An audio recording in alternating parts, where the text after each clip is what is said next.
It's no secret that the world of work is changing. The traditional leadership styles that many leaders are accustomed to using may no longer be effective. In this video, we will discuss why leadership styles might be outdated and what to do about it. I will also provide guidelines for leaders and you on how to lead in a new age of work and provide strategies to achieve it effectively. The real question is, are leadership styles outdated? Over the past several years, I was curious about why organizational leaders abandon recommended leadership theories in favor of their own unique, non-traditional practices that don't match up with any existing leadership theory or model. According to research by Jim Allen McCleskey, faculty manager at Western Governors University, published in the Journal of Business Studies quarterly in 2014, there isn't one specific leadership style that outperforms the others.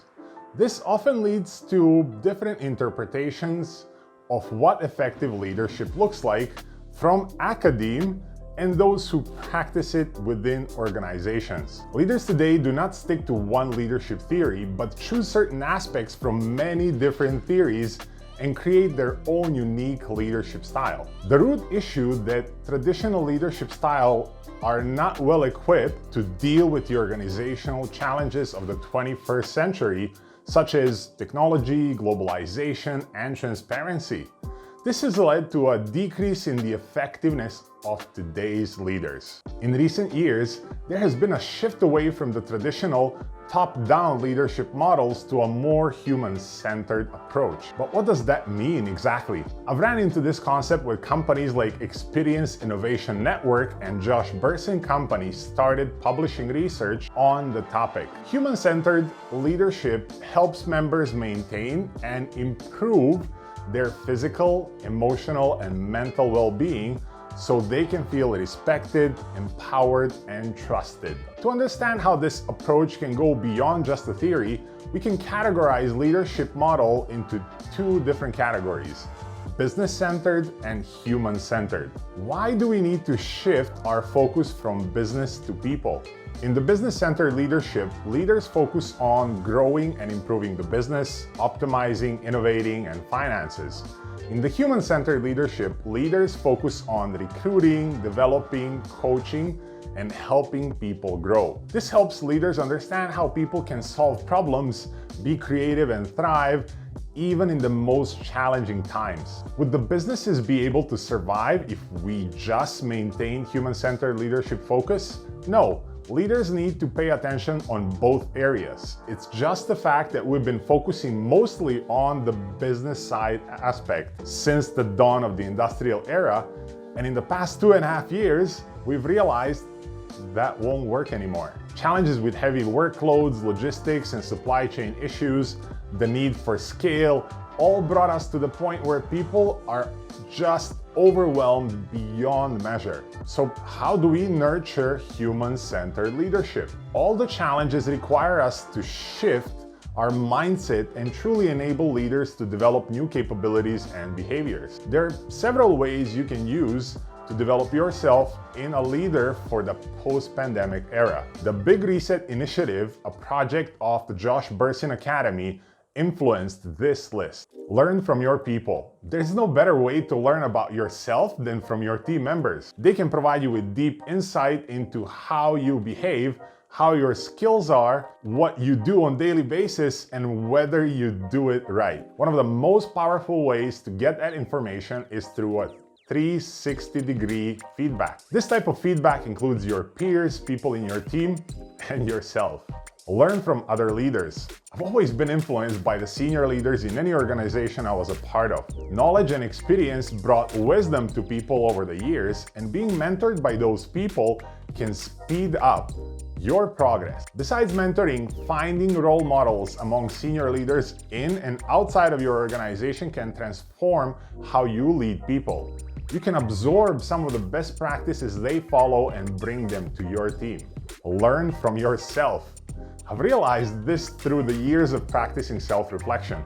It's incredible how much you can learn from yourself if you just pay attention. Setting time daily for practicing reflection can help you think about what you've done, how you did it, and what you can do better. I would also recommend that you write things down. Once you do, you can do a monthly review of the reflection and see how you progressed. Learn with others. Cohort learning is not a new way of learning. It's been around for quite some time, and I learned more effectively through it. The ability to exchange knowledge with people and build relationships along the way is an incredible way to improve retention and provide support. You can practice this within and outside of your organization. Develop your listening skills. Active listening is a superpower. This requires you to truly pay attention to what others are saying, receive it, understand it, and then choose how to respond. Avoid the urge to respond as soon as someone says something so you have enough time to process what they said and avoid any bias. Nurture holistic well-being. The perks and benefits program are not holistic well-being. Our people need to be taken care of physically, mentally, and emotionally. This requires us to be innovative in which physical wellness programs are available to our people, how they access them, and how to make sure that they actually use them. We also need to consider thinking beyond just stress or mental illness. People need to feel purposeful, happy, and that they belong. Stay connected. In a remote, hybrid, and even in-office environment, it's crucial to stay connected with your people. Everyone is busy all the time. We all know that. If we don't make time to reconnect, we won't be able to nurture a human-centered workplace. This can be done with a simple weekly check-in where you meet or call each other, call your team members, even for 3 to 5 minutes, and check in on them. It will build capability and capacity to create meaningful connections. Cultivate an inclusive mindset. Creating an inclusive workplace starts with a right mindset. Leaders who want to cultivate an inclusive environment need to be aware of their own biases and be intentional about creating a space where everyone feels like they belong. An inclusive mindset ensures that everyone feels like they are a valued member of the team and that their unique perspectives are very much welcome. The traditional hierarchical leadership style is no longer effective in today's business climate. To be successful, leaders need to focus on facilitating change rather than managing it. That means creating an environment where people feel safe sharing their ideas and challenging the status quo.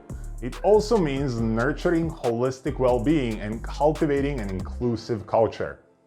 If you want to be a successful leader in the post-pandemic era, you need to take a new human-centered leadership approach, one that is more open-minded, adaptable, and focused on employee development more than ever before. It will require you to use one of the key traits of human-centered leaders: humility. To learn why humility is an essential trait for any leader, watch this video. In it, I shared 8 reasons why being humble is crucial.